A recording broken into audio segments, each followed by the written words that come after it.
الرحمن الرحيم يا أيها الذين آمنوا كتب عليكم الصيام كما كتب على الذين من قبلكم لعلكم تتقون.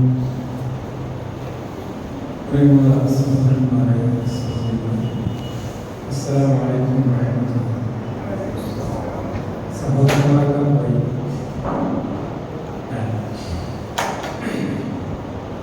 വിശുദ്ധ റമദാൻ ശരീഫ് അല്ലാഹു നമുക്ക് നൽകിയ അപാരമായ അനുഗ്രഹത്തിൻ്റെ നാളുകളാണ്. സാധാരണ പോലെ ഉറക്കവും ഭക്ഷണവുമായി പോയാൽ അതിൽ നിന്നൊന്നും കിട്ടാനില്ല. റമദാൻ കഴിക്കുന്നത് എന്നാണ് അതിൻ്റെ വാക്ക്. പാപങ്ങളെ കഴിച്ചു കളയുന്ന റമദാൻ. സുയാം എന്ന് പറഞ്ഞാൽ തടയുക എന്ന അർത്ഥമുണ്ട്. അഥവാ അല്ലാഹുവിലേക്ക് ലയിച്ചു ചേരാൻ, പടച്ച റബ്ബിന്റെ തൃപ്തി നേടാൻ തടസ്സമാകുന്നതെല്ലാം തടയുക. അത് സംസാരമാണെങ്കിലും നോട്ടമാണെങ്കിലും കേൾവിയാണെങ്കിലും ചിന്തകളും പ്രവർത്തനങ്ങളുമാണെങ്കിലും ഉറക്കമാണെങ്കിലും ഭക്ഷണമാണെങ്കിലും അതെല്ലാം തടഞ്ഞു നിർത്തുക എന്നതാണ് സിയാമിന്റെ അർത്ഥമായി വിശുദ്ധ മറിയം റളിയല്ലാഹുവിനെ കുറിച്ച് പരാമർശിക്കുമ്പോൾ നമ്മൾ പഠിക്കുന്നത്. അല്ലാഹു സുബ്ഹാനഹു വ തആല നമുക്ക് നോമ്പ് നിർബന്ധമാക്കി. മഹത്തായ അനുഗ്രഹമാണ്. അല്ലാഹുവിന്റെ സ്വർഗ്ഗം നേടാൻ, ജീവിത വിജയം നേടാനുള്ള അവസരമാണ് അല്ലാഹു നൽകുന്നത്. നോമ്പ് നിർബന്ധമാക്കിയത് ആർക്കാണ്? ആർക്കാണ് നോമ്പ് നിർബന്ധം? ആർക്കാണ് നോമ്പ് നിർബന്ധം?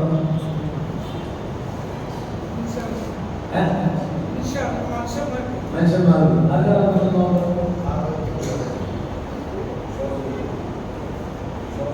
വിശ്വാസികൾക്കാണ്, മുസ്ലിങ്ങൾക്കാണ്. ആർക്കാണ് നോമ്പ് നിർബന്ധം?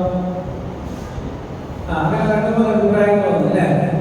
അല്ലാഹു പറയുന്നത് യാ അയ്യുഹല്ലദീന ആമനൂ, ഓ വിശ്വാസികളെ, കുത്തിബ അലൈക്കുമുസ് സിയാം, നിങ്ങളുടെ പേരിൽ നോമ്പ് നിയമമാക്കിയിരിക്കുന്നു എന്ന്. അപ്പോൾ വിശ്വാസികളെ വിളിച്ചുകൊണ്ടല്ല പറയുന്നത്.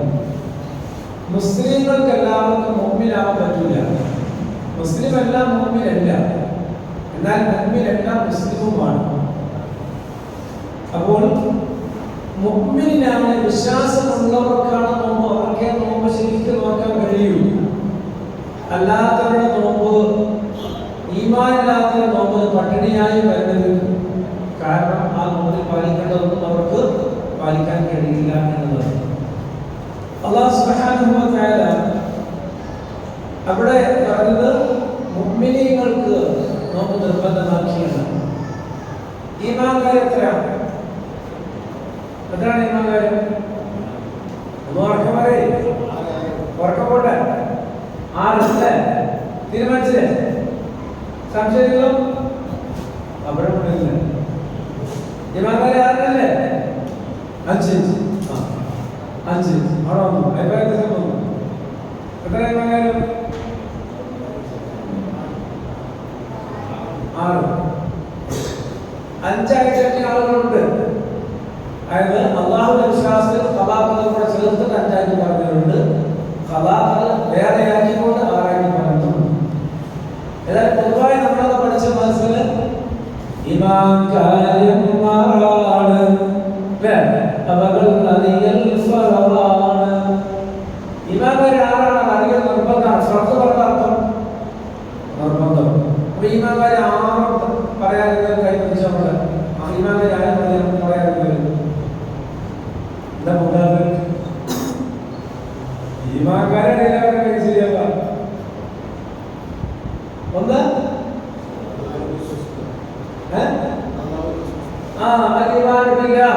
അല്ലാഹു വിശ്വസിക്കുക. 2 മലായികത്തുഹു, മലക്കുകൾ വിശ്വസിക്കുക. പിന്നെ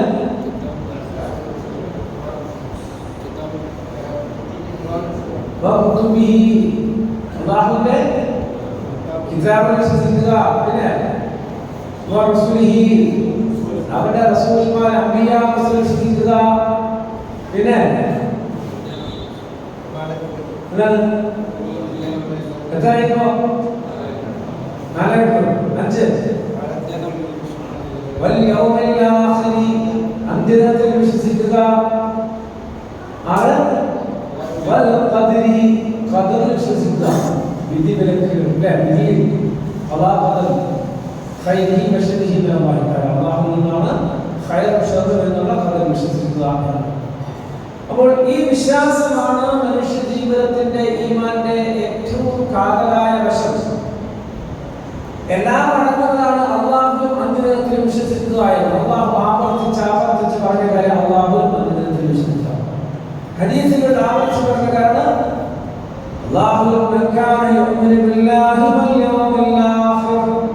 ഏതൊരാൾ അല്ലാഹുവിലും അന്ത്യദിനത്തിലും വിശ്വസിക്കുന്നുവോ, അല്ലാഹുവിലും അന്ത്യദിനത്തിലും വിശ്വസിക്കുക എന്നുള്ളതാണ് മനുഷ്യ ജീവിതത്തിന്റെ സമാധാനത്തിന്റെ പുരോഗതിയുടെ പ്രത്യാശയുടെ ധൈര്യത്തിന്റെ നിദാനം. അല്ലാഹുവിലും അന്ത്യദിനത്തിലും വിശ്വസിക്കുക എന്നുള്ളതാണ്. വർത്തമാനകാല സമൂഹത്തിന് നഷ്ടപ്പെട്ടുകൊണ്ടിരിക്കുന്ന അല്ലാഹുവിലും അന്ത്യദിനത്തിലുള്ള വിശ്വാസമാണ്. നമ്മുടെ കുടുംബത്തിൽ ഉണ്ടാക്കേണ്ട പ്രധാനമായ വശമാണ് അല്ലാഹുവിലും അന്ത്യദിനത്തിലും വിശ്വസിക്കുക എന്ന്. നമ്മുടെ ഭാര്യയും ഉമ്മയും മക്കളും കുടുംബത്തിൽ എല്ലാവർക്കും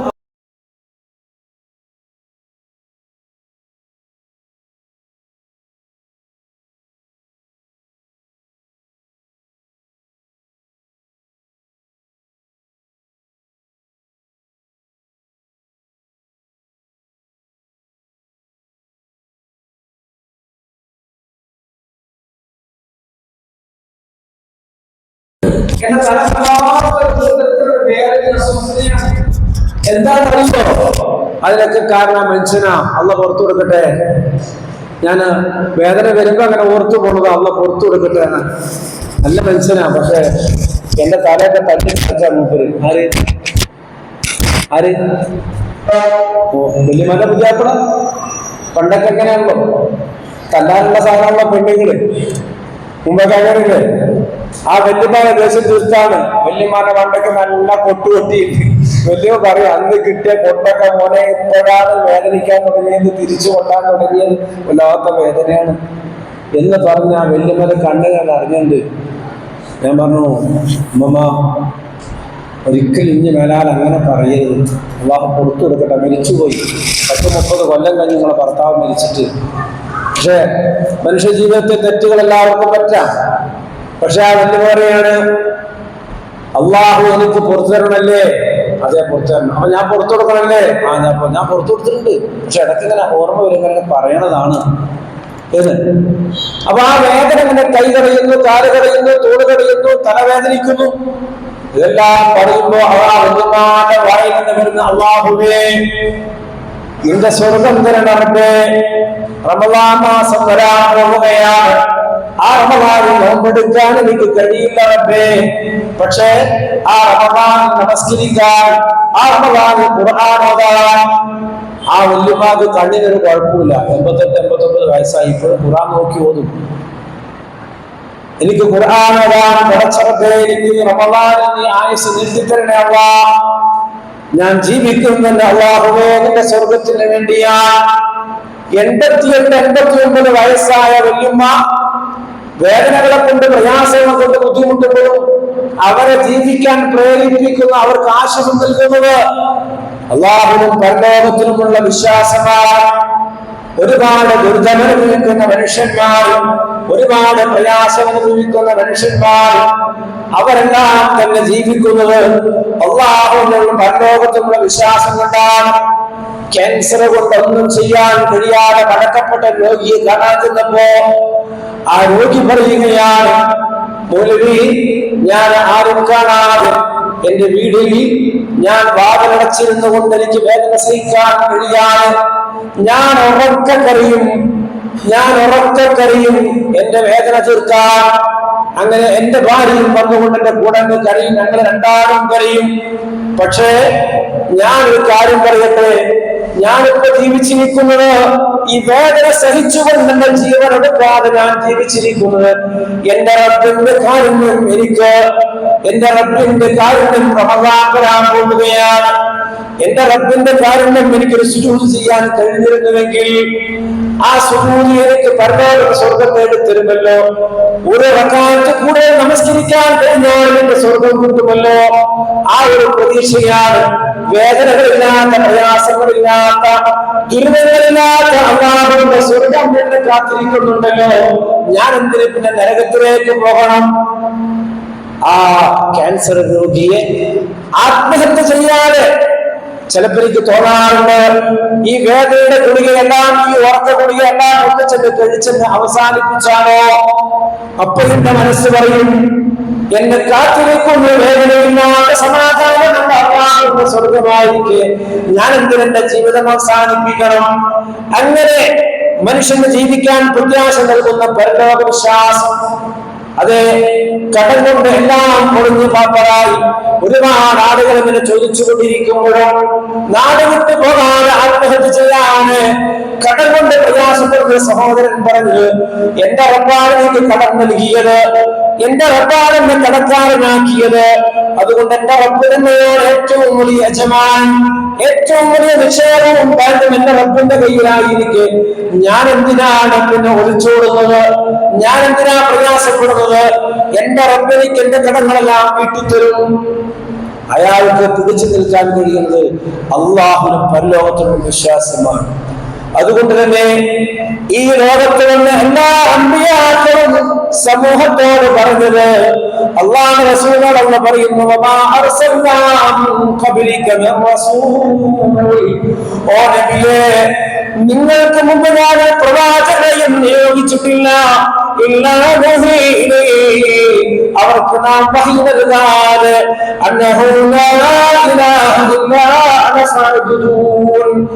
ഞാനല്ലാതെ ആരാധനയ്ക്ക് അർഹനില്ല, എന്നെയാണ് നിങ്ങൾ ആരാധിക്കേണ്ടത് എന്ന സന്ദേശമായി, ലാ ഇലാഹ ഇല്ലല്ലാഹ് എന്ന സന്ദേശവുമായിട്ടല്ലാതെ ഒരു പ്രവാചകരെയും ഞാൻ അയച്ചിട്ടില്ല.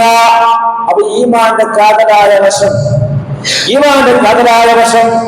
അല്ലാഹുവിനെയാണ് ആരാധിക്കേണ്ടത്, അവനാണ് ആരാധനക്കർഹൻ. എങ്ങനെയുള്ള റബ്ബാണെന്നറിയുമോ? ജിബ്രീൽ അലൈഹിസ്സലാം ഒരിക്കൽ നബി സല്ലല്ലാഹു അലൈഹി വസല്ലമയെ കാണാൻ വന്നു. അപ്പോൾ അല്ലാഹു റസൂൽ പറഞ്ഞു, ജിബ്രീലേ, എനിക്ക് നിങ്ങളെ ഒന്ന് കാണണം. അപ്പൊ ജിബ്രീൽ അലൈഹിസ്സലാം പറഞ്ഞു, ഞാനല്ലേ ഉള്ളത്? അല്ല ജിബ്രീലേ, ഇന്നവരെ കാണാത്ത നിങ്ങളെ എനിക്ക് കാണണം. ജിബ്രീലേ, അല്ലാഹു പഠിപ്പിച്ച 600 ചരടുകളുള്ള ജിബ്രീലിനെ എനിക്ക് കാണണം. വിലസഹിച്ചത് വേണോ? അത് വേണം, എനിക്ക് കാണണം. ജിബ്രീൽ അലൈഹിസ്സലാം അല്ലാഹുവിന്റെ അനുമതിയോടുകൂടി നിന്നു. ജിബ്രീലിന്റെ തല കാണാനില്ല. ജിബ്രീൽ ആകാശം വിട്ട് ഉയർന്നു പോയി. ജിബ്രീൽ അലൈഹിസ്സലാമിന്റെ 600 ചരടോടുകൂടി നിന്നപ്പോ അല്ലാഹുവിന്റെ റസൂൽ വരശിൽ വന്നുപോയി. ജിബ്രീൽ അലൈഹിസ്സലാം ഒരു ചരട് മാത്രം വെളുത്തിയപ്പോ സൂര്യന്റെ വെളിച്ചമാണ് മറഞ്ഞു പോകുന്ന അവസ്ഥയായി. അല്ലാഹുവിന്റെ റസൂൽ പറഞ്ഞു, മതി ജിബ്രീലേ, എനിക്കൊരു കാര്യം ചോദിക്കാനുണ്ട്. ജിബ്രീലേ, എന്റെ റബ്ബിനെ നിങ്ങൾ കണ്ടിട്ടുണ്ടോ? എന്റെ പടച്ചവനെ നിങ്ങൾ കണ്ടിട്ടുണ്ടോ? ജിബ്രീലേ, ഇത്ര വലിയ ശക്തമായ ഭൂമി മുഴുവൻ മറച്ചു കളയാൻ മാത്രം ഒരു ചെറുത് മാത്രമുള്ള ജിബ്രീൽ അലൈഹിസ്സലാം പറയുകയാണ്, നബിയേ, ഞാനും അള്ളയും തമ്മിൽ ഒരുപാട് പ്രകാശത്തിന്റെ മറകൾ കടലയാണ് നബിയേ. അതിലെ ആദ്യത്തെ മറയുടെ അടുത്തേക്ക് ഞാനെങ്ങാനും ചെന്നുപോയാൽ ഞാനാകെ കരിഞ്ഞു പോകും, എനിക്കെടുക്കാൻ കഴിയില്ല. എന്റെ റബ്ബും ഞാനുമായി ഒരുപാട് പ്രകാശത്തിന്റെ മറകളുണ്ട്. ആ പ്രകാശത്തിന്റെ അടുത്തേക്ക് ഞാനെങ്ങാനും അടുത്തു പോയാൽ ഞാനിന്ന് കരിഞ്ഞു പോകും റസൂലേ എന്ന് പറഞ്ഞപ്പോ, പ്രിയമുള്ളവരെ, മനസ്സിലാക്കണം ആരാണ് അല്ലാഹു. ലാ ഇലാഹ ഇല്ലല്ലാഹ് എന്ന് പറയുമ്പോ അതിനുള്ളവരെ അള്ളയുണ്ടല്ലോ എന്ത് അനുസരണന്റെ കൂടിയില്ല. അള്ളാഹ് നമ്മൾ എഴുതി പറയുന്ന ആ റബ്ബുള്ളവനാരാണെന്നറിയുമോ? ഈ സർവ്വകടാഹങ്ങളെയും സൃഷ്ടിച്ചു പരിപാലിക്കുന്ന ആ റബ്ബുൽ ആലമീനായ തമ്പുരാൻ, അവനാണ് ആരാധനക്കർഹൻ. ആകാശത്തെ കുറിച്ച് പഠിച്ചിട്ടുണ്ടോ? എല്ലാ വെള്ളിയാഴ്ചയും നമ്മൾ കേൾക്കുന്നുണ്ട് ആകാശം എങ്ങനെയാണ് ഉയർത്തിയിരിക്കുന്നത് എന്ന് നിങ്ങൾ ഓർമ്മിക്കുന്നുണ്ടോ? ഒരു തൂണുകളില്ലാതെ കാണാൻ കഴിയാത്ത പ്രകാശവലയങ്ങളായി കഠിനമാക്കിക്കൊണ്ട് ആകാശം ഉയർത്തി വെച്ചിരിക്കുന്നു. ഒന്നാം ആകാശത്തിലേക്ക് ചെല്ലാൻ ഒരാളും എന്നുവരെ കഴിഞ്ഞിട്ടില്ല. അല്ലാഹു റസൂൽ മിഅ്റാജിൽ പോയതൊഴികെ വേറൊരാൾക്കും ഒന്നാം ആകാശം തട്ടിപ്പോകാൻ കഴിഞ്ഞിട്ടില്ല. ഒന്നാം ആകാശത്തിന്റെ താഴെയാണ് സൂര്യൻ. ആ സൂര്യൻ എത്രമാത്രം പവറാണെന്ന് നമുക്കറിയാമല്ലോ. ആ സൂര്യന്റെ അടുത്തേക്ക് എടുക്കാനുള്ള ഒരു ലോഹവും ഇന്നുവരെ കണ്ടുപിടിച്ചിട്ടില്ല. ആ സൂര്യന്റെ അടുത്തേക്ക് പോയാൽ ഇരുമ്പാകട്ടെ, വെള്ളിയാകട്ടെ, സ്വർണ്ണമാകട്ടെ, ചെമ്പാകട്ടെ, ഇന്നുവരെ ഏത് ലോഹവും അത് കരിഞ്ഞു പോകുന്ന ആ അത്രയും പവർഫുൾ ആണ് ആ സൂര്യൻ. അത് ഒന്നാം ആകാശത്തിന്റെ താഴെയാണെങ്കിൽ ആ സൂര്യന്റെ ഭൂമിയേക്കാൾ 15 ലക്ഷം ഇരട്ടി വലുപ്പമുണ്ട് എങ്കിൽ അതിനേക്കാൾ 30 ലക്ഷം ഇരട്ടി വലുപ്പമുള്ള നക്ഷത്രങ്ങളാണ് ആകാശത്ത് മറന്നു നിൽക്കുന്നതെങ്കിൽ ഓരോ ഗാലക്സികളിലും ആയിരക്കണക്കിന് നക്ഷത്രങ്ങളുണ്ട് എങ്കിൽ അങ്ങനെയുള്ള 10,000 ലക്ഷക്കണക്കിന് ഗാലക്സികൾ ആകാശത്തുണ്ട് എങ്കിൽ ചിന്തിച്ചു നോക്ക്, ആ പ്രപഞ്ചത്തിന്റെ വലുപ്പം എത്രയാ? അത് മുഴുവനും സൃഷ്ടിച്ച് പരിപാലിക്കുന്ന റബ്ബാനാണ്. അവരല്ലാതെ ആരാധനയ്ക്ക് അർഹമില്ല. അങ്ങനെയുള്ളവനാണ് അല്ലാഹു. അവനാണല്ല. ആ അല്ലാഹുവിനെ കുറിച്ച് നമ്മൾ ചിന്തിക്കുമ്പോൾ അത് ഗൗരവമാണ്. അല്ലാഹ് പറഞ്ഞു എന്ന് പറയുമ്പോ നമ്മുടെ മനസ്സിലേക്ക് വരേണ്ടതാണ്, അല്ലേ? അതുകൊണ്ട് ആ റബ്ബിലുള്ള വിശ്വാസം കൊണ്ട്, അവരുടെ അർപ്പണം കൊണ്ട് മാത്രമേ സമാധാനവും ശാന്തിയും ഉണ്ടാവുകയുള്ളൂ. ആ അല്ലാഹുവിൽ വിശ്വസിക്കാതിരുന്നാൽ, ആ പരലോകത്തിൽ വിശ്വാസമില്ല എങ്കിൽ ജീവിതത്തിന്റെ ഒരു സമാധാനവും ജീവിതത്തിന്റെ പുരോഗതിയും ഉണ്ടാവുകയില്ല. അതുകൊണ്ട് തന്നെ അല്ലാഹു സുബ്ഹാനഹു വ തആല എല്ലാ കാര്യങ്ങളും പറയുമ്പോ പരലോകത്തിനെ കൂട്ടിക്കൊണ്ട് റബ്ബ് തആല പറയുകയാണ്, ഒരു ദിവസത്തിൽ 17 പ്രാവശ്യം നമ്മൾ ഓതുന്ന ആയത്താണ് പ്രതിഫല ദിവസത്തിന്റെ ഉടമസ്ഥനായ അല്ലാഹുവിനെയും പരലോകത്തെയും ഒന്നിച്ചു പറയുന്ന ആയത്താണ്. വളരെ ചെറിയ ആയത്ത്. പരലോകത്തിൽ ന്യായവിധിയുടെ തീർപ്പുനാളിന്റെ അതിലൊഴിയായ പടച്ചതമ്പുരാൻ അത് നമ്മളെ ഓർമ്മിപ്പിക്കുക. 5 നേരവും 17 പ്രാവശ്യം ഇങ്ങനെ ദിവസം വരാനുണ്ട് കേട്ടോ. ആ ദിവസത്തിൽ നിനക്ക് തീർപ്പ് നൽകുന്നത് നിന്റെ വിചാരണ ചെയ്യുന്ന അല്ലാഹുവാണ്. അത് നീ ഓർക്കണേ എന്ന് ജീവിതത്തിലെ ഓർമ്മയുണ്ടാവണേ എന്നുള്ള സുബ്ഹാനഹു പറയുകയാണ്. അതെ, നമസ്കാരം ഇബാദത്തുകൾ എല്ലാം തന്നെ ഭയഭക്തി ഉണ്ടാവണമെങ്കിൽ അല്ലാഹുവിനും അന്ത്യദിനത്തിലും വിശ്വാസം ഉണ്ടാവണം. അതാ നോമ്പ് പറയുമ്പോൾ തന്നെ യാ അയ്യുഹല്ലദീന ആമനൂ, ഈ വിശ്വാസികളെ നിങ്ങൾക്ക് നിർബന്ധമാക്കി എന്ന് പറഞ്ഞു, അല്ലേ? നമസ്കാരത്തെ കുറിച്ച് പറഞ്ഞപ്പോൾ പറഞ്ഞു വസ്തഈനൂ ബിസ്സബ്രി വസ്സലാ. നമസ്കാരം കൊണ്ട് നിങ്ങള് ക്ഷമ കൊണ്ട് നമസ്കാരം കൊണ്ട് പഠിച്ചവരോട് സഹായം ചോദിച്ചോ.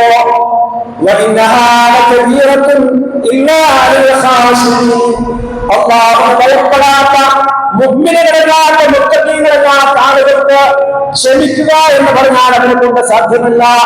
നമസ്കാരം കൃത്യമായി നിർവഹിക്കുക എന്ന് മുഅ്മിനീങ്ങൾക്കല്ലാതെ മുത്തഖീങ്ങൾക്കല്ലാതെ സാധ്യമല്ല. അതുകൊണ്ട് റബ്ബിനോട് നിങ്ങൾ സഹായം ചോദിച്ചോ എന്ന്. അതുപോലെ തന്നെ ഖുർആൻ ആർക്കാണ് ഉപകരിക്കുക എന്ന് അല്ലാഹു പറഞ്ഞു. ഹുദൽ മുത്തഖീൻ, അല്ലാഹുവിന്റെ മന്ദിരത്തിലും വിശ്വസിക്കുന്ന മുത്തഖീങ്ങൾക്ക് ഖുർആൻ കൊണ്ട് ധർമാർഗ്ഗം ലഭിക്കുകയുള്ളൂ, അവർക്ക് ഖുർആൻ കൊണ്ട് മാർഗദർശനം ലഭിക്കുകയുള്ളൂ എന്ന് അല്ലാഹു സുബ്ഹാനഹു വ തആല പഠിപ്പിക്കുകയാണ്. അതുകൊണ്ട് തന്നെ നാം ഒരു കാര്യം മനസ്സിലാക്കണം. വളർന്നു വരുന്ന നമ്മുടെ മക്കൾക്ക്, ഇപ്പോഴത്തെ യുവതലമുറക്ക് പരലോകത്തിന്റെ വിശ്വാസം നഷ്ടമായി കൊണ്ടിരിക്കുകയാണ്. അള്ളാഹ് ആരാണെന്ന് അറിയില്ല, അതുപോലെ തന്നെ മലക്കുകൾ ആരാണെന്ന് അറിയില്ല, ഖബറിൽ നടക്കുന്ന വിഷയങ്ങളെ കുറിച്ച് അവർക്ക് ധാരണയില്ല, മഹ്ശറയെ കുറിച്ച് അവർക്ക് ഭയമില്ല, ജീവിതത്തിൽ തെറ്റുകളും റബ്ബിന്റെ റിക്കാർഡുകൾ എഴുതുന്ന മലക്കുകളുണ്ടെന്നും അതേക്കുറിച്ച് ചോദ്യമുണ്ടെന്നും അവർക്ക് ബോധമില്ല. ഒരു ദിവസം ഇങ്ങനെ പോകുമ്പോ വാഹനം ഓടിച്ചിങ്ങനെ പോകുമ്പോൾ മുന്നിലെ വാഹനത്തിൽ ഒരു ബൈക്കിൽ ഒരു ചെറുപ്പക്കാരന്റെ പുറത്തേക്ക് ചരിഞ്ഞു കിടക്കുന്ന ഒരു പെൺകുട്ടി. അവർ കുറെ ദൂരം അങ്ങനെ എന്തൊക്കെയോ ചേഷ്ടകൾ കാണിച്ചിങ്ങനെ പോയി.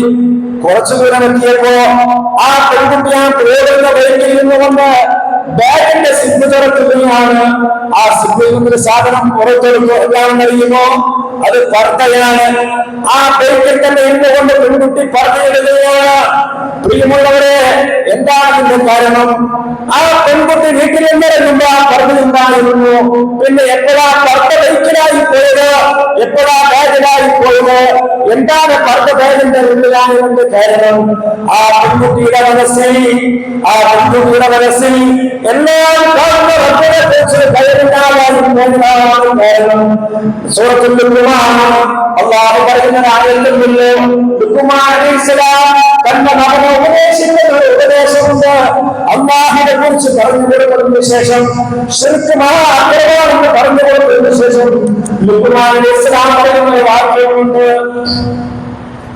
يا بني إنها إن تكن مثقال حبة من خردل فتكن في صخرة أو في السماء أو في الأرض يأتي بها يا بني എന്റെ കുഞ്ഞുമോനെ, എന്റെ പൊന്നുമോനെ,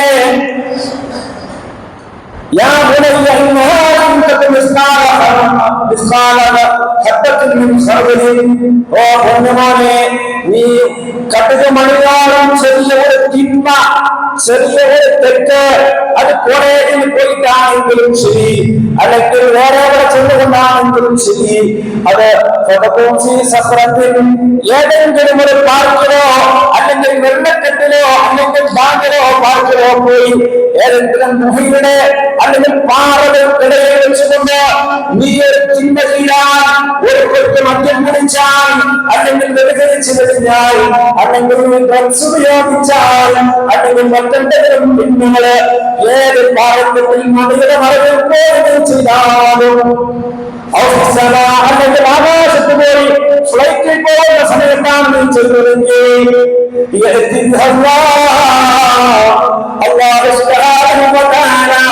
അതെല്ലാം തേടി പിടിച്ചു കൊണ്ടുവരികയെന്ന് ചെയ്യും മോനെ. അള്ളാഹു നിന്നത് കാണിച്ചു തരും. അത് അപ്പ കൊണ്ടുവരും എന്ന് വിചാരണ ചെയ്യുന്നവർ ആളുണ്ട് മോനെ. ലുഖ്മാൻ അലൈഹിസ്സലാം മകനെ, ചെറിയ കുട്ടിയെ എത്ര കൃത്യമായിട്ടാണ് ഉപദേശിച്ചു കൊടുക്കുന്നത്. നമ്മുടെ മക്കളെ ഉപദേശിക്കാൻ, അവരുമായി ഇരിക്കാൻ, അവരുടെ മനസ്സറിയാൻ നമുക്ക് സമയം കണ്ടെത്താൻ കഴിയണം. മകനായാലും മകളായാലും ആ കുട്ടികളുമായി നിരന്തര ബന്ധമുണ്ടാവണം. അല്ലെങ്കിൽ ഉണ്ടല്ലോ, വരാൻ പോകുന്ന ഒരു തലമുറ യഹൂദികളെ പറ്റി പറഞ്ഞതുപോലെ, നസാറാക്കളെ പറ്റി പറഞ്ഞതുപോലെ ദീനറിയാത്ത, ദീന കിട്ടാത്ത ഒരു സമൂഹമാണ് അവർ മാറും. അല്ലെ? നമ്മളൊക്കെ നമുക്കൊക്കെ ഈ ഇരിക്കാനൊരു ക്ഷമ, ഈ ഒരു അറിവ് നമുക്ക് കിട്ടിയത് എങ്ങനെയാ? നമ്മൾ ഇതുപോലെ ഒരുപാട് ക്ലാസ്സുകളിൽ നിന്ന്, ക്ലാസ്സുകൾ, പ്രസംഗങ്ങളെ, ഖുർആൻ ക്ലാസ്സുകളൊക്കെ കേട്ട് നമുക്ക് കിട്ടിയ ഒരു കർമ്മയാണ്, ഒരു അറിവാണ് നമ്മളവിടെ ഇരുത്തിയതെങ്കിൽ, പ്രിയമുള്ളവരെ, നിങ്ങളുടെ മക്കൾക്ക് ഈ വർത്തമാന കാലഘട്ടത്തിൽ ഇപ്പോൾ അങ്ങനെ ക്ലാസ്സുകൾ കുറഞ്ഞു വന്നുകൊണ്ടിരിക്കുകയാ. മുമ്പൊക്കെ എല്ലാ സംഘടനകളും, മുമ്പൊക്കെ എത്ര ക്ലാസ്സുകളൊക്കെ, ക്ലാസ്സുകൾ, ഒരുപാട് ക്ലാസ്സുകൾ നമ്മൾ പങ്കെടുത്തിട്ടില്ലേ? ഇന്ന് നമ്മുടെ മക്കൾക്ക് അങ്ങനെ പങ്കെടുക്കാൻ സാഹചര്യമുണ്ടോ? ഉണ്ടെങ്കിൽ തന്നെ നമ്മൾ അവരെ പങ്കെടുപ്പിക്കുന്നുണ്ടോ? ഈ വെക്കേഷൻ വരുമ്പോ എത്രയെത്ര ഖുർആൻ ക്ലാസ്സുകളും ക്യാമ്പുകളാണ് നടക്കുന്നത്. അതിൽ പങ്കെടുക്കാറുണ്ടോ? എത്ര കുട്ടികളുണ്ട് അല്ലേ? അതിന്റെ കുറവാണ് അനുഭവിച്ചുകൊണ്ടിരിക്കുന്നത്. പല മാതാപിതാക്കളും കരച്ചിലാണ്, സങ്കടത്തിലാണ്. ആൺകുട്ടികളെക്കാൾ പ്രവർത്തിക്കാനും കാണിക്കുന്ന പെൺകുട്ടികള് അല്ലെ? എന്തേതിന്റെ കാരണം? അവരുടെ മനസ്സിലേക്ക് തക്കമില്ലാതായി പോയി. അവർക്ക് നിങ്ങൾ ചെറുപ്പത്തിലെ മദ്രസ കൊടുക്കുന്നില്ല, ചെറുപ്പത്തിൽ നിന്ന് LKG എന്ന് പറഞ്ഞുകൊണ്ട്, അല്ല അതിനും അപ്പുറത്ത് തന്നെ കിൻഡർഗാർട്ടൻ എന്ന് പറഞ്ഞുകൊണ്ട് 2.5 വയസ്സായ പൈതങ്ങളെ അവരെന്ന് പറയാൻ പഠിപ്പിക്കുന്നതിന് മുമ്പ് നിങ്ങൾ കൊണ്ടുപോയി കിണ്ടർഗാർഡനുകളിലാക്കിക്കൊണ്ട് അവിടെ നിന്ന് 24 വയസ്സ് വരെ 25 വയസ്സ് വരെ ആ കുട്ടികളെ പഠിക്കുകയാണ്. എപ്പോ വിളിച്ചാലും പരീക്ഷയാണ്, എപ്പോ വിളിച്ചാലും കോളേജാണ്, സ്കൂളാണ്. അവർക്ക് തീരെ കേൾക്കാൻ സമയമില്ല, പഠിക്കാൻ സമയമില്ല. തറാവീഹിന് ഇന്ന് എത്ര ആളുകളുടെ മക്കള് പെൺകുട്ടികളെ ആൺകുട്ടികളും തറാവീഹിന് വന്നിട്ടുണ്ട്. എത്ര കുട്ടികൾ ഇവിടെ ക്ലാസ്സിലേക്ക് ഇരിക്കുന്നുണ്ട്. ഇതൊക്കെ തന്നെയാണ് അതിന്റെ കാരണം. ഇൽമ കിട്ടുന്നില്ല മക്കൾക്ക്, അള്ളാഹുവിനെ കുറിച്ചും പരലോകത്തെ കുറിച്ചും അറിവുകൾ കിട്ടുന്നില്ല. അങ്ങനെ കിട്ടാതാകുമ്പോ ഇനിയൊരു തലമുറ പഴച്ചു പോകാൻ പോകുകയാണ്. പിന്നെ അവരെ തിരുത്തിക്കൊണ്ടുവരണമെങ്കിൽ ചെറിയ രീതിയിൽ നമ്മളെ കൊണ്ട് കഴിയില്ല. നമ്മുടെ കാര്യം കഴിഞ്ഞാൽ നിങ്ങൾ ചിന്തിച്ചു നോക്കിയേ, ഒരു 50 100 വീടുള്ള ഒരു മഹന് അള്ളാഹു വിശ്വാസമില്ല, മദ്യം അനുവദനീയം, പലിശ അനുവദനീയം, വ്യഭിചാരം അനുവദനീയം, അങ്ങനെ എല്ലാ തിന്മകളുമുള്ള ഒരു 50 100 വീടുള്ള ഒരു മഹനെ കുറിച്ച് നിങ്ങൾ ചിന്തിച്ചു നോക്കൂ. ആ അവസ്ഥയിലേക്കാണ് വരാൻ പോകുന്നത്. മഹല്ലുകളിൽ യുവാക്കളും യുവതികളും അള്ളാഹു വിശ്വാസമില്ലാത്തവരായി മാറിക്കൊണ്ടിരിക്കുന്നു, നിരീശ്വരവാദികളും വ്യത്യസ്തങ്ങളുമായി മാറിക്കൊണ്ടിരിക്കുന്നു. അതുകൊണ്ട് പ്രിയമുള്ളവരെ, വളരെ ഗൗരവത്തോടെ കാണുന്ന വിഷയമാണ് മക്കളുടെ കുടുംബത്തിൽ അള്ളാഹുവിനെ കുറിച്ചും പരലോകത്തെ കുറിച്ചും ഒരു വിശ്വാസം ഉണ്ടാകണം. അത് ആ പരലോകത്തെ വിശ്വാസമാണ് ഏറ്റവും നല്ല സമൂഹത്തെ ശ്രദ്ധിക്കുക. ഒരു കാക്ക, ഒരു 80 വയസ്സായ ഒരു കാക്ക ഇങ്ങനെ കണ്ടപ്പോ, അയാളെ പരിചയപ്പെട്ടപ്പോ അയാളെ പറഞ്ഞൊരു അനുഭവമുണ്ട്. ഉസ്താദേ, ഞാന് ചെറുപ്പത്തിൽ മദ്രസ വിട്ട് വരുന്ന സമയത്ത് ഞങ്ങൾ ഇങ്ങനെ മദ്രസ വിട്ട് പോകുമ്പോ അവിടെ ഈ കൊപ്ര ഉണ്ടല്ലോ, തേങ്ങയൊക്കെ വെട്ടി ഉണങ്ങാനിടുന്ന കൊപ്രക്കളത്തിൽ കൂടെ ഒക്കെ പോവുക. അപ്പോ ഞങ്ങൾ അവിടെ നല്ല വിഷമിട്ടാണ് മദ്രസ വിട്ട് വരിക. അപ്പോ അതിന്ന് കൊപ്ര എടുത്തിട്ട് തിന്നിട്ട് ഞങ്ങൾ ഇങ്ങനെ പോകും. അങ്ങനെ ഒരു ദിവസം വീട്ടിൽ ചെന്നപ്പോ ഈ കൊപ്രയുടെ മൂപ്പര് എണ്ണയാക്കിയിട്ട് ഇങ്ങനെ പോവുക, വായന എണ്ണയാക്കിയിട്ട് ഇങ്ങനെ പോകുമ്പോ ഉമ്മ ചോദിച്ചു, അല്ലടാ ഇതൊക്കെ തിന്നണം. അന്ന് പബ്ലിക്കും ചുഴിക്കൊന്നുമില്ലല്ലോ, അതിന് പകരം മൂപ്പര് തിന്നും ചർച്ചയ്ക്ക് പോവുക. അപ്പൊ എന്താ തിന്നുന്ന എവിടെ കിട്ടി? കൊപ്രയാണമ്മ. അതിന് പറഞ്ഞ കൊപ്ര കിട്ടി. ഞങ്ങൾ കറുത്തക്കൊണ്ട് വരുമ്പോ അന്ന് കൊപ്ര എടുക്കും. അയാളോട് ചോദിച്ചു, നീ ഇല്ല, പിന്നെ എങ്ങനെ കിട്ടി? ഞാനങ്ങോട്ട് തോന്നുന്നു. ഉമ്മ കുട്ടിയുടെ ആ 80 വയസ്സായ വല്യപ്പ പറയുകയാണ്, ആ എന്റെ ഉമ്മന്റെ 2 കൗളം പിടിച്ച് ഞെക്കി വായ തുറപ്പിച്ചു. എന്നിട്ട് പറഞ്ഞു, തുപ്പടാ. അല്ലാഹു റസൂൽ സല്ലല്ലാഹു അലൈഹി വസല്ലം പേരക്കുട്ടി ഹുസൈൻ റളിയല്ലാഹു അൻഹു സകാത്തിൽ കൊണ്ടുവച്ച ആ പഴമെടുത്ത് കടിച്ചപ്പോ, ഈത്തപ്പഴമെടുത്ത് വായിലിട്ടപ്പോ അല്ലാഹു റസൂൽ കുട്ടിയുടെ തൊണ്ടയിൽ നിന്ന് കൈയിട്ടുകൊണ്ട് ആ ഈത്തപ്പഴം എടുത്തെറിഞ്ഞെനിക്ക് ഓർമ്മ വന്നു. ഉസ്താദ് പറഞ്ഞു വന്ന കഥ എനിക്ക് ഓർമ്മ വന്നു. അങ്ങനെ എന്നെ തുപ്പിച്ചു. നടക്കടാ എന്ന് പറഞ്ഞ് 2-3 കിലോമീറ്റർ നടത്തിച്ചു. കൊപ്രക്കാട്ടിൽ കൊണ്ടുപോയിട്ട് പറഞ്ഞു, പറയടാ, ഞാൻ 2-3 കഷ്ണം കൊപ്രയിൽ തിന്നു, നിങ്ങൾ പൊരുത്തപ്പെടണമെന്ന് പറയുക. അങ്ങനെ എന്റെ ഉമ്മ ആ പണിക്കാരുടെ മുമ്പിൽ വെച്ചുകൊണ്ട് ആ മുതലാളിയോട്, ഹാജിയാരോട് എന്റെ കൊപ്ര കഷ്ണങ്ങൾക്ക് മാപ്പ് പറയിച്ചു. എന്നാൽ അതിനുശേഷം ഞാന് വലിയ ഒരു തോട്ടത്തിന്റെ കാവൽക്കാരനായി, മാനേജറായി ഞാൻ മാറി. അവിടെ ധാരാളം ഇളനീരുകളും പപ്പായകളും അതുപോലെയുള്ള തിന്നാനുള്ള സാധനങ്ങളും ഒക്കെയുണ്ട്. ഒരു ഇളനീരോ ഒരു പപ്പായയോ ഞാൻ അവിടെ നിന്ന് വരുന്നത് വരെ എന്റെ യജമാന്റെ സമ്മതമില്ലാതെ എനിക്കെടുക്കാൻ തോന്നിയിട്ടില്ല, ഞാൻ കഴിച്ചിട്ടില്ല. 5 വയസ്സാകുമ്പോൾ എന്റെ ഉമ്മ വായിലിന്റെ കൊപ്ര കഷ്ണം വാരിയിരുന്നതിന്റെ ഫലമാണ്. അതാ പരലോക വിശ്വാസം, അതാ പരലോക വിശ്വാസം. ഇന്ന് എവിടെയൊക്കെ ക്യാമറ അല്ലെ, എവിടെ എട്ട ക്യാമറ വെച്ചാലും പണിക്കാർക്കൊക്കെ ഉണ്ട് അല്ലെ, മോശക്ക ഉണ്ട്. ആ എവിടൊക്കെ ക്യാമറ വെച്ചാലും അവസാനം പറഞ്ഞു, ഉസ്താദ് 15 ലക്ഷം പോയി, 20 ലക്ഷം പോയി, 4 കൊല്ലം ഇപ്പോഴാ അറിയുന്നത്. ക്യാമറ ഉണ്ട് അല്ലേ? എന്നാൽ മുഅ്മിനിന്റെ മനസ്സിൽ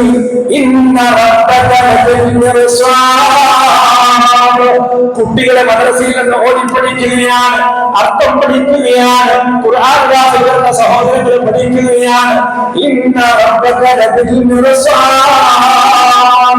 തീർച്ചയായും രക്ഷിതാവ് ആർക്കും കണ്ടെത്താൻ കഴിയാത്ത, ആരും കണ്ടുപിടിക്കാൻ കഴിയാത്ത എന്നാൽ എല്ലാവരും കാണാൻ കഴിയുന്ന ഒരു സ്ഥലത്താണ് റബ്ബുള്ളത്. ആ റബ്ബുകളുണ്ട്, അരിശിലുള്ളവരുണ്ട്. അതെ, ഹൃദയത്തിന്റെ ഉള്ളറകളെ പോലും കാണാൻ കഴിയുന്ന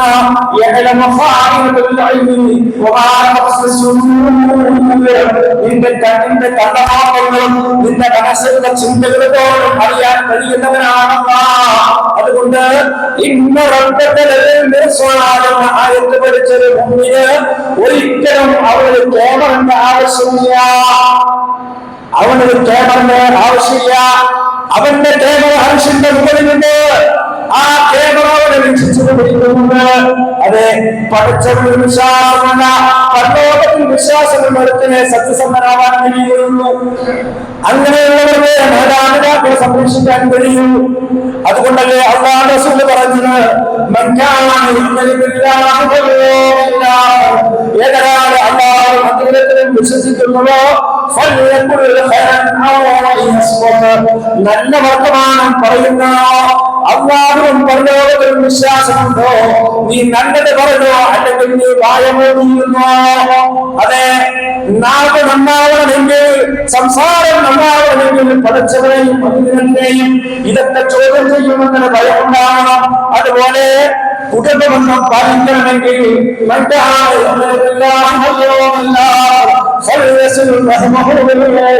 ഏതൊരാള് അല്ലാഹുവിന്റെ മന്ദിരത്തിൽ വിശ്വസിക്കുന്നുണ്ടോ അവർ കുടുംബബന്ധം ചേർത്തുകൊണ്ടേ.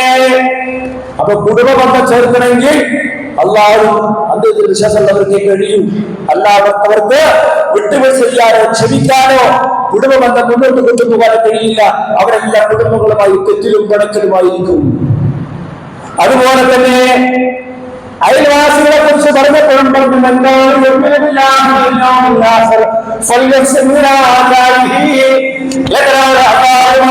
വിശ്വസിക്കുന്നുവോ അവർ തന്റെ അയൽക്കാരനോട് ഏറ്റവും നല്ല രൂപത്തിൽ പെരുമാറണേ, ഏറ്റവും നല്ല രൂപത്തിൽ പെരുമാറട്ടെ. അതുകൊണ്ട് പ്രിയമുള്ളവരെ, പരലോക വിശ്വാസമുണ്ടെങ്കിൽ ജീവിതം മുഴുവനും ശുദ്ധമാകും. മാത്രമല്ല, ഏതൊരു പരീക്ഷണത്തിലും തളരുകയില്ല. ഏതൊരു പരീക്ഷണം തളരുകയില്ല. എന്നെ ഏറെ ആകർഷിച്ച വിശുദ്ധ ഖുർആനിലെ 50-ാം അധ്യായത്തിൽ സൂറത്ത് ഖാഫിർ 16-ാമത്തെ ആയത്ത്, അത് ഏതൊരു മുഅ്മിനിനും വളരെ ശക്തി നൽകുന്ന ആയത്താണ്. അല്ലാഹു പറയുന്നു, വലഖദ് ഖലഖനൽ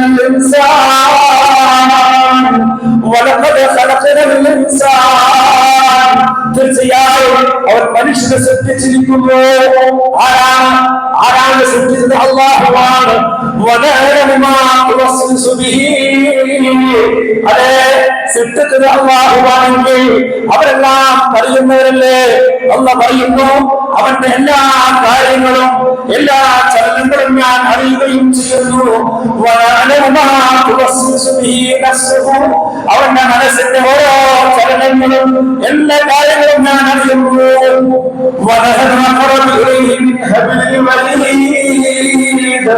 ഞാൻ അവന്റെ കഴുത്തിനെ നിരന്തിനേക്കാൾ ഞാൻ അവരുമായി അടുത്തിരിക്കുന്നു.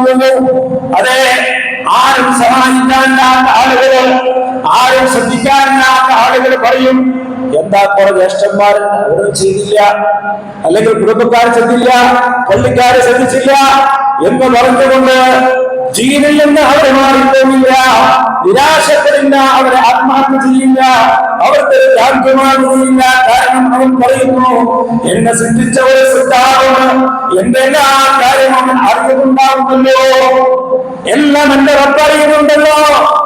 എനിക്ക് ഏറ്റവും അടുത്ത ഫ്രണ്ടായിക്കൊണ്ട്, ഏറ്റവും ഹബീബായിക്കൊണ്ട്, ഏറ്റവും സഹായിയായിക്കൊണ്ട് എന്റെ കഴുത്തിലെ നിരന്തരേക്കാണ് റബ്ബുണ്ടാകുമോ? ഞാനെന്തിനാണ് സത്യപ്പെടുന്നത്? എനിക്ക് പറയാൻ ആളുണ്ടല്ലോ, എന്നെ സഹായിക്കാൻ ആളുണ്ടല്ലോ. ഈ ആയത്തെ മനസ്സിലാക്കിയാൽ മനുഷ്യ മനസ്സിന് വല്ലാത്തൊരു സമാധാനമാണ്. ഏതവസ്ഥയിലും അല്ലാഹു പരമെത്തിക്കാൻ കഴിയുന്നു. അതുകൊണ്ട് ചിന്തകളിൽ നിന്ന് അകന്നു നിൽക്കാൻ കഴിയണമെങ്കിൽ പരലോക വിശ്വാസം ഉണ്ടാവണം. ജീവിതത്തിന്റെ സമാധാനവും സത്യസന്ധതയും ഉണ്ടാകണമെങ്കിൽ, ബന്ധങ്ങൾ ഊഷ്മളമാകണമെന്നുണ്ടെങ്കിൽ പരലോക വിശ്വാസം ഉണ്ടാവണം എന്നുള്ളതാണ്. അത് മാത്രമല്ല, ഇന്നത്തെ പ്രധാന പരാജയം എന്താ? ഭാര്യ, ഭർത്താവ്, മക്കള്, വാപ്പാവ്, ആർക്കും ആരെയും വിശ്വാസമില്ല. ആരും ആരോടും യാതൊരു കടപ്പാടും ബാധ്യതകളുമില്ല, അല്ലേ? എന്നാൽ അതിന്റെ കാരണമെന്തേ? പരലോക വിശ്വാസം ഹൃദയത്തിൽ ആഴ്ന്നിറങ്ങാത്തതാണ് കാരണം. അതുകൊണ്ട് നാം നമ്മുടെ ഭാര്യയ്ക്ക്, നമ്മുടെ മക്കൾക്ക്, നിങ്ങളുടെ ഭർത്താക്കന്മാർക്ക്, കുടുംബങ്ങൾക്ക് പരലോകം കേൾക്കാനും പഠിക്കാനും ചിന്തിക്കാനുള്ള അവസരം ഉണ്ടാക്കിയാൽ തീർച്ചയായും ബന്ധങ്ങളെല്ലാം നന്നാവും. എല്ലാ പ്രശ്നങ്ങളും വേറെ ഒരു തരത്തിലുള്ള സൊല്യൂഷനുമില്ല. കുടുംബം നന്നാവാൻ അള്ളാഹുവിലും പരലോകത്തിലുള്ള വിശ്വാസം പഠിക്കുക, പഠിപ്പിക്കുക എന്നത് മാത്രമാണ്. അതുകൊണ്ട് പരലോകത്തിന്റെ വലുപ്പം അത് മനസ്സിലാക്കാത്തത് കൊണ്ട് ആളുകൾക്ക് അതിനെക്കുറിച്ച് ഗൗരവമുണ്ടാക്കും. ആളുകള് എല്ലാം ഈ ഭൂമിയിൽ തന്നെ നേടാൻ കാത്തിരിക്കുക. ഈ ഭൂമി എങ്ങനെയാ? 1,00,000 പേർക്ക് ഒരു ബിരിയാണി ഉണ്ടാക്കി സങ്കല്പിച്ച ബിരിയാണി ഇല്ലല്ലോ. 1,00,000 പേർക്ക് ബിരിയാണി ഉണ്ടാക്കി. ഇന്നലെ ആ ബിരിയാണിയില് ഒരു കടുക് കൊണ്ടുപോയിട്ട്, എത്ര കടുക്? ഒരു കടുക് കാണോ? 1,00,000 പേർക്കുള്ള വലിയ ബിരിയാണി ചെമ്പ് ഒരു കടുകിട്ടാൽ കണ്ടുപിടിക്കാൻ പറ്റും? കളിക്കാൻ ഇല്ല. ഇതേപോലെയാണ് പരലോകവും ദുനിയാവും തമ്മിൽ. ഈ ദുനിയാവെന്ന് പറഞ്ഞ് ഈ ഭൂമിയും ആകാശവും എല്ലാം കൂടിയാൽ കടലിൽ നിന്ന് വിശദാണ് പറഞ്ഞ് കടലിൽ ഒരു വിരൽ മുക്കിയിട്ട് ഇതിന്റെ തലപ്പത്ത് എത്ര വെള്ളമുണ്ടോ അതാണ് ദുനിയാവ്. ആ കാണുന്ന കടലാണ് പരലോകമെന്ന്. ഈ ഒരു വിശ്വാസം നമുക്കുണ്ടായാൽ ദുനിയാവ് കിട്ടാത്തൊരു സങ്കടം ഉണ്ടാവില്ല. അല്ലെങ്കിൽ ദുനിയാവിന് ശരിയായിട്ടില്ലെങ്കിൽ അത് പരലോകത്ത് ശരിയാവും. അതിനാണ് സ്വർഗമുള്ളത്, അല്ലെ? അതിനാണ് പരലോകമുള്ളത്. അതുകൊണ്ട് അല്ലാഹു പറയുന്നു, നിങ്ങൾ നിങ്ങളുടെ രക്ഷിതാവിന്റെ അടുക്കലേക്ക് ഓടിയെടുക്കുകയും ഇബാദത്തുകളെ കൊണ്ട്, നന്മകളെ കൊണ്ട്, തൗബ കൊണ്ട് രക്ഷിതാവിലേക്ക് ഓടിയെടുക്കുകയും അവരുടെ പാപമോചനത്തിലേക്ക്, വജന്നത്തിൻ സ്വർഗത്തിലേക്ക്, ആകാശഭൂമികളോളം വിശാലമായ സ്വർഗം, ആ സ്വർഗത്തിലേക്ക് നിങ്ങളെ ഓടിയെടുക്കുകയും അത് മുത്തഖീങ്ങൾക്ക് വേണ്ടി ഒരുക്കി വെച്ചിട്ടുള്ളതാണ്. ആ സ്വർഗത്തിലേക്ക് ഓടിയെടുക്കാനുള്ള സന്ദർഭമാണ് അല്ലാഹു നൽകുന്ന റമദാൻ ശരീഫ്. ഈ റമദാനിൽ ഓരോ ദിവസവും അല്ലാഹു ദുആ സ്വീകരിക്കുന്ന ദിവസമാണ്. എല്ലാ ദിവസവും രാത്രിയിൽ അല്ലാഹു അവന്റെ അടിമകളെ നരകത്തിൽ നിന്ന് മോചിപ്പിക്കുമെന്ന അല്ലാഹു നമ്മുടെ ഇന്നത്തെ മോചനത്തിൽ അല്ലാഹു നമ്മൾ ഉൾപ്പെടുത്തുമാറാകട്ടെ. അപ്പോൾ പ്രത്യേക ദിവസമൊന്നും വേണ്ട, എല്ലാ ദിവസവും അള്ളാഹുവിനോട് തൗബ ചെയ്തോ, അള്ളാഹുടെ കാരണം തേടിക്കോ, സ്വർഗം തേടിക്കോ. അല്ലാതെ ആദ്യത്തെ 10 അനുഗ്രഹം, 2ാമത്തെ പാപമോചനം, 3ാമത്തെ നരകമോചനം, ഇങ്ങനൊന്നുമില്ല. അങ്ങനെ ആരും പഠിപ്പിച്ചിട്ടില്ല. അള്ളാഹു റസൂൽ പറഞ്ഞു എല്ലാ ദിവസവും പാപമോചനവും എല്ലാ ദിവസവും നരകമോചനവും ഉണ്ട്, അള്ളാഹുടെ കാര്യങ്ങളുണ്ട്. അതുകൊണ്ട് റബ്ബിനോട് ആത്മാർത്ഥമായിട്ട് പ്രാർത്ഥിക്കുക, ധാരാളമായി പ്രാർത്ഥനകൾ വർദ്ധിപ്പിക്കുക. റബ്ബി ഗ്ഫിർലി വതുബ് അലൈ ഇന്നക അൻത തവ്വാബുർ റഹീം. അല്ലാഹുവേ എനിക്ക് നീ പുറത്തു തരണമേ, നിന്നിലേക്ക് ഞാൻ തിരിച്ചു മടങ്ങുന്നു. ഇന്നക അൻത തവ്വാബുർ റഹീം. അല്ലാഹുവേ തീർച്ചയായും നീ ഏറെ പുറത്തുനിന്ന് കരുണാവാരിധിയുമാണല്ലോ. റബ്ബി ഗ്ഫിർലി വലിവാലിദയ യൗമൽ ഹിസാബ്. അല്ലാഹു വിചാരണയുടെ നാളിൽ എനിക്കും എന്റെ മാതാപിതാക്കൾക്കും നീ പുറത്തു തരണേ പടച്ചവനേ. ഇങ്ങനെ മാതാപിതാക്കൾക്ക് വേണ്ടിയും കുടുംബത്തിന് വേണ്ടിയും തനിക്ക് വേണ്ടിയും ധാരാളം പ്രാർത്ഥനകൾ വർദ്ധിപ്പിക്കുക. അല്ലാഹു സുബ്ഹാനഹു വ തആല ഈ റമദാനിൽ നമ്മുടെ പ്രാർത്ഥനകളെല്ലാം അല്ലാഹു സ്വീകരിക്കുമാറാകട്ടെ. നമ്മുടെ തെറ്റുകളെല്ലാം അല്ലാഹു പുറത്തു തരുമാറാകട്ടെ. നമ്മൾ ധാരാളം രോഗികളായ ആളുകളുണ്ട്, പ്രയാസപ്പെടുന്ന അല്ലാഹുവേ, അവരുടെ യഥാർത്ഥ രോഗവും ചികിത്സയും അറിയുന്നവർ നീ മാത്രമാണ്. റഹ്മാനായ നാഥ, ഷാഫിയായ റബ്ബേ, അവരുടെ രോഗത്തുള്ള ചികിത്സ നൽകി അവർക്ക് പരിപൂർണ്ണ ആരോഗ്യമുള്ള ആയുസ്സിനെ പ്രദാനം ചെയ്യണം റഹ്മാനെ. അല്ലാഹുവേ, ഒരുപാട് പ്രയാസപ്പെടുന്ന ഉമ്മമാര്, വല്യമ്മമാര്, സഹോദരങ്ങൾ, അല്ലാഹു അവർക്ക് എന്താണോ ഖൈർ അത് അവർക്ക് നീ എളുപ്പമാക്കണം റഹ്മാനെ. റഹ്മാനായ നാഥ, ഞങ്ങളിൽ നിന്ന് കഴിഞ്ഞ റമദാൻ മുതൽ ഈ റമദാനിൽ വിട പറഞ്ഞ ഞങ്ങളുടെ മാതാപിതാക്കളുടെ കുടുംബാദികൾ, ഇഷ്ടജനങ്ങൾ ഞങ്ങളുടെ ഉസ്താദുമാർ, നമ്മുടെ കൂട്ടുകാരെല്ലാവരും റഹ്മാനെ അവർക്കെല്ലാം നീ മഗ്ഫിറത്തും റഹ്മത്തും നൽകണേ റഹ്മാനെ. നാളെ റയ്യാൻ എന്ന് പറയുന്ന കവാടത്തിലൂടെ ഞങ്ങൾക്കെല്ലാവർക്കും ജന്നാത്തുൽ ഫിർദൗസിൽ ആദ്യം തന്നെ പ്രവേശിക്കാൻ നീ തൗഫീഖ് നൽകണേ റഹ്മാനെ. ഞങ്ങളുടെ ജീവിതത്തിൽ ഞങ്ങൾ ഏറെ സ്നേഹിക്കുന്ന, കാണാൻ കൊതിക്കുന്ന റസൂലുള്ളാഹി സ്വല്ലല്ലാഹു അലൈഹി വസല്ലം കാണാനും അവിടുത്തെ അയൽക്കാരായി ജീവിക്കാൻ ഞങ്ങൾക്ക് തൗഫീഖ് നൽകണേ റഹ്മാനെ. അല്ലാഹുവേ, ഞങ്ങളുടെ മക്കളെ ഞങ്ങൾക്ക് മനസ്സമാധാനം നൽകുന്ന, ഞങ്ങൾക്ക് കൺകുളിർമ നൽകുന്ന, ഇഹത്തിലും പരത്തിലും ഉപകരിക്കുന്ന സ്വാലിഹായ മക്കളാക്കണേ റഹ്മാനെ. സ്വാലിഹായ ഇണകളെ അവർക്ക് നീ പ്രദാനം ചെയ്യണേ റഹ്മാനെ. ربنا اغفر لنا ولإخواننا الذين سبقونا بالإيمان ولا تجعل في قلوبنا غلا للذين آمنوا ربنا إنك رؤوف رحيم. ربنا خلص المسلمين من مشارق الأرض إلى مغاربها من قهر أعدائك الكافرين، من قهر أعدائك اليهوديين، من قهر أعدائك النصرانيين، من قهر أعدائك الظالمين. اللهم أعز الإسلام والمسلمين وأذل الشرك والمشركين. توفنا وتوفى أهلنا بالصالحين. وصلى الله وسلم على محمد وآله وصحبه أجمعين والحمد لله رب العالمين. سبحانك اللهم ربنا بحمدك أشهد أن لا إله إلا أنت أستغفرك وأتوب إليك. السلام عليكم.